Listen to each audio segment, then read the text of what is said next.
Temple-Tifereth Israel has one of the youngest Holocaust survivors in the community, Mr. Roman Freeman.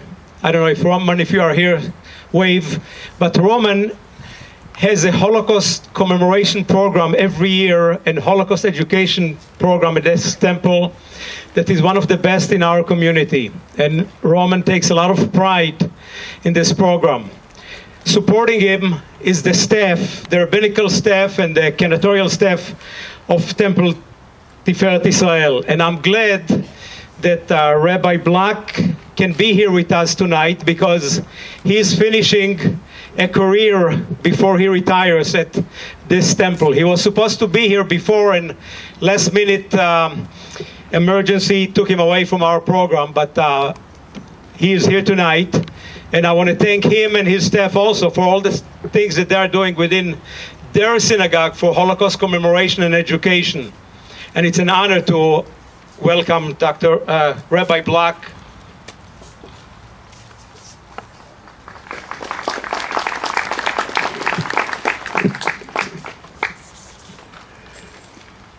Rouse yourself. Why do you sleep, Lord? Awake.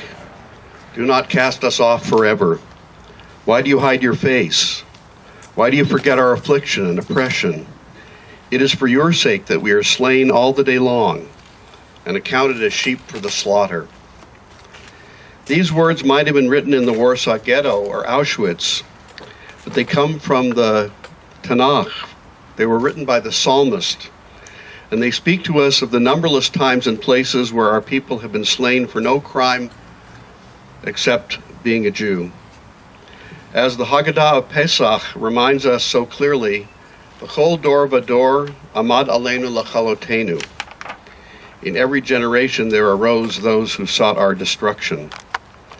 And thus there emerges from the agony of our people's history the concept and the act Kiddush Hashem, sanctification of God's name, the deliberate choice or willingness to die as a Jew rather than live as an apostate. B'chol dor v'dor, Jews have given their lives in order to bear witness to God in a God-forsaken world. The Holocaust culminated millennia of anti-Jewish prejudice, preaching, and violence, but it represented a radical discontinuity in the history of Jewish suffering. Once again, Jews were murdered for being Jews, but in the Shoah, there was no element of choice, no possibility of apostasy. The oppressor had no use for our real or feigned allegiance. He sought only our annihilation. And thus Rabbi Isaac Nissenbaum, alav shalom, addressed the Jews of the Warsaw Ghetto. He said, "Now is the time for Kiddush HaChayim, the sanctification of life, not for Kiddush Hashem, the sanctification of the name through death. Once when our enemies demanded our souls, the Jews martyred their bodies for Kiddush Hashem. Today, when the enemy demands the body, it is the Jew's obligation to preserve life. In the ghettos, our people continued to sanctify life.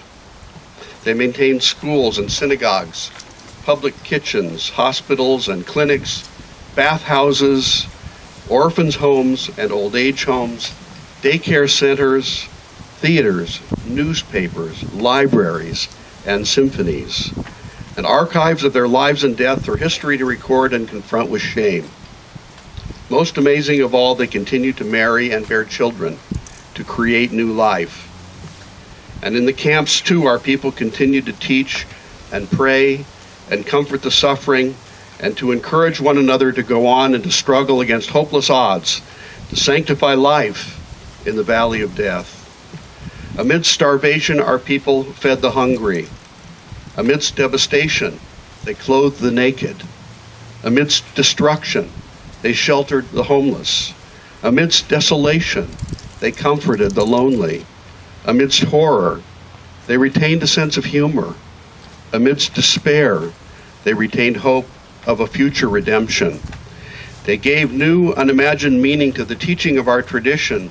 B'makom she'ein anashim hishtadel lihiot ish. In a place devoid of humanity, strive to remain human. It is not their deaths that give meaning, that shed a radiant light. It is their lives. And so we gather today in deeply mixed feelings. We gather in mourning. The passage of the years does not diminish the overwhelming horror and fathomless sense of loss of the Shoah. Jewish tradition teaches that one who takes a single human life destroys an entire world. That person and all who would have come into the world had he or she lived. We mourn 6 million victims, 6 million worlds destroyed. We gather as well in tribute. We salute those who fought the evil death machine, whether physically or spiritually, those who helped liberate the camps. We honor those who in the dark, unending night of hell kept the spark of hope alive. We recall for blessing the righteous among the nations, few though they may have been in relative numbers, who risked or gave their lives to save Jews. We express our admiration and gratitude for the survivors, for so many of you who, despite incalculable losses, made new lives, married, raised children, rediscovered a capacity for hopefulness and joy, and who've contributed so much to our community, the Jewish people, and the human family. L'Shana Tova.